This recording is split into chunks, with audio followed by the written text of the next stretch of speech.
Hello student, it's me Meena Shukla. एक बार फिर आपके सामने एसएसटी की बुक लेकर यूपीपीएस के ऑनलाइन क्लास के थ्रू यूट्यूब चैनल से आपके सामने फिर उपस्थित हुई हूँ। बेटा देखिए, आज है आपका चैप्टर 1 एंड 2 रिवीजन लिखा है, तो इसका मतलब आपको चैप्टर 1 और 2 हमने पढ़ा दिया है। अब हम इसको क्या करेंगे, आपका रिवीजन करेंगे।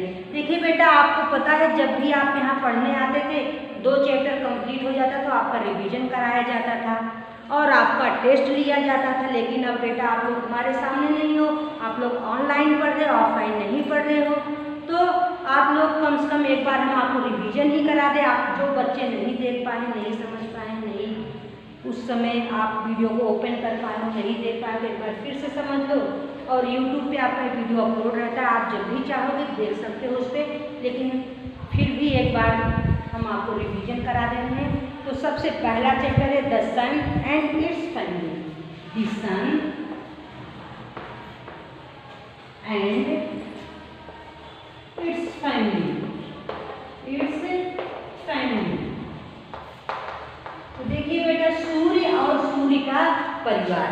तो देखिए सबसे इसमें सन, हम आपको शॉर्टली समझा दे रहे हैं इस चैप्टर में क्या है सन।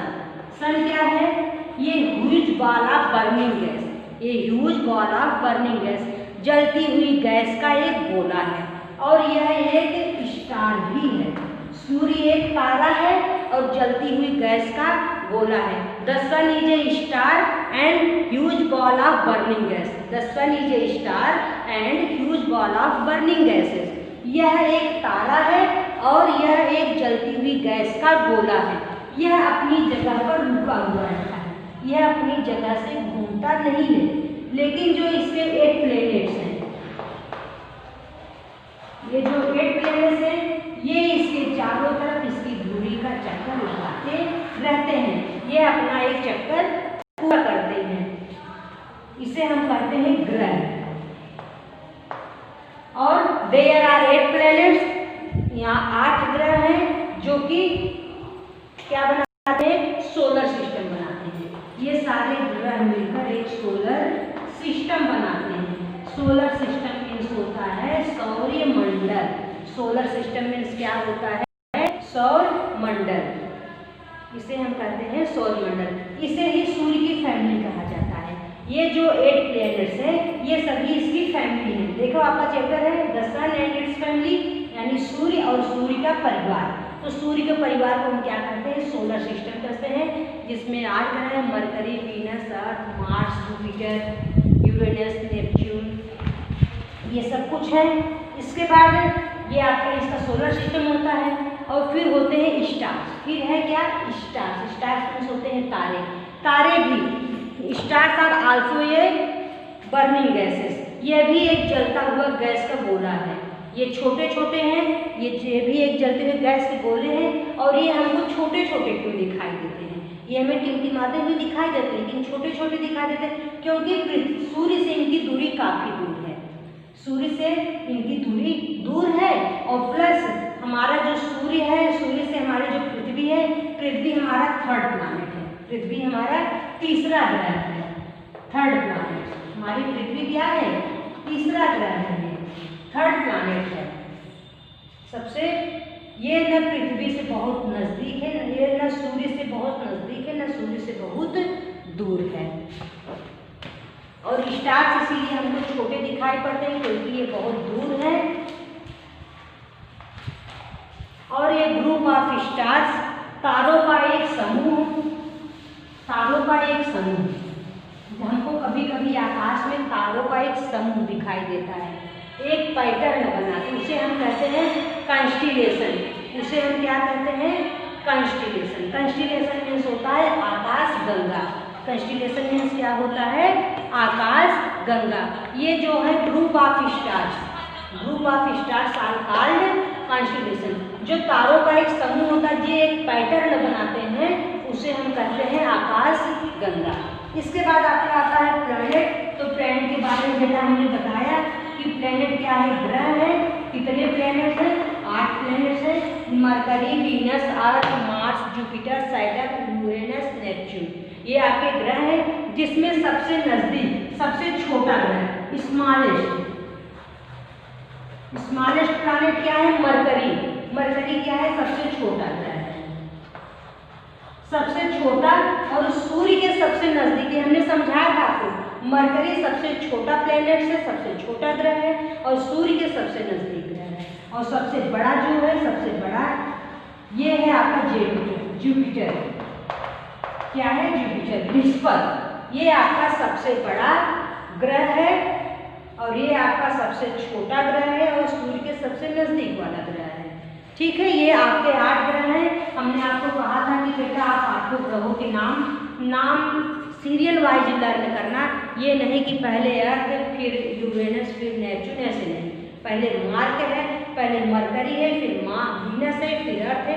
इस ढंग से याद करिए, तब आपको पता चलेगा कि हमारी पृथ्वी कितने नंबर की ग्रह है? 30वें नंबर की ग्रह है।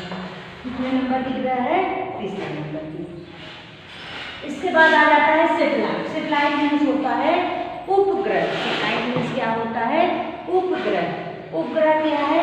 जैसे ये हमारा सन है, सन के चारों तरफ राउंड लगाता है प्लैनेट्स, सन के चारों तरफ राउंड लगाता है, और प्लैनेट्स के चारों तरफ जो राउंड लगाता है उसे हम क्या कहते हैं? सैटेलाइट कहते हैं। उपग्रह क्या है? उपग्रह। इसे हम क्या कहते हैं? उपग्रह। ये सन के चारों तरफ चक्कर लगाने वाले हैं प्लैनेट्स, जिसको सोलर सिस्टम कहा जाता है, और इनके चारों तरफ लगाने वाले जो चक्कर हैं वो है सैटेलाइट्स। और हमारा जो हमारा नेचुरल सैटेलाइट क्या है? हमारी पृथ्वी का नेचुरल सैटेलाइट मून है। हमारी पृथ्वी का नेचुरल सैटेलाइट क्या है? मून, चंद्रमा है। ये हमारी पृथ्वी का नेचुरल सैटेलाइट है। तो ठीक है बेटा, आपके इसमें यही था, सन और उसकी फैमिली के बारे में आपने पढ़ा, सोलर सिस्टम, 8 ग्रहों के बारे में, जिसे हमने आपको एक बार समझा दिया था। एक बार फिर से आपके सामने हमने इस चैप्टर को दोहरा दिया है। उसके बाद आपका चैप्टर नंबर 2 आ जाता है। चैप्टर नंबर 2, आवर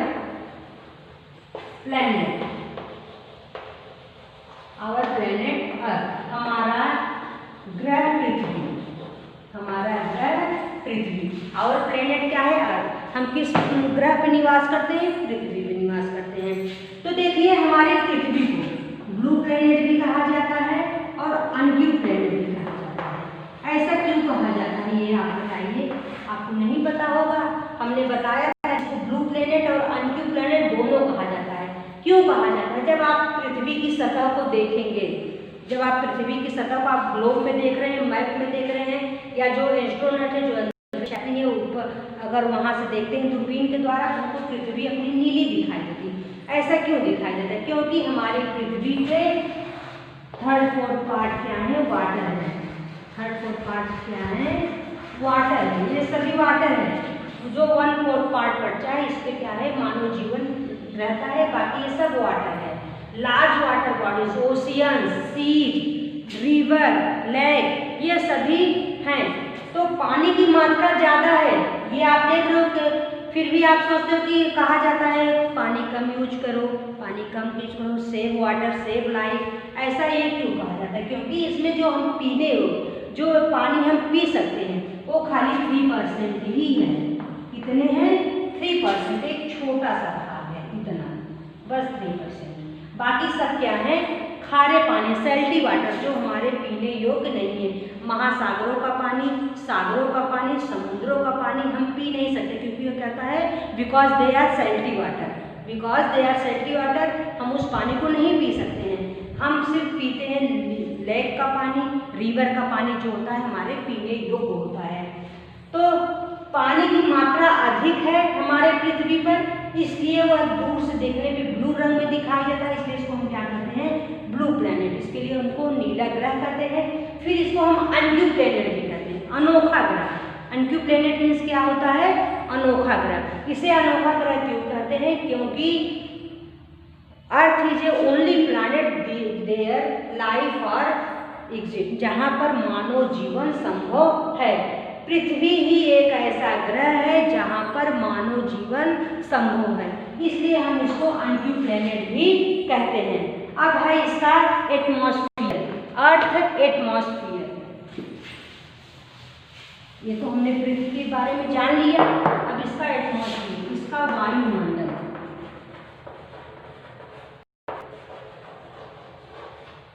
तो देखिए आपकी पृथ्वी है, अर्थ है, इसके चारों तरफ एक लेयर बनी हुई है। इसके चारों तरफ क्या बनी है? एक layer. A layer of air, a layer of air is called atmosphere.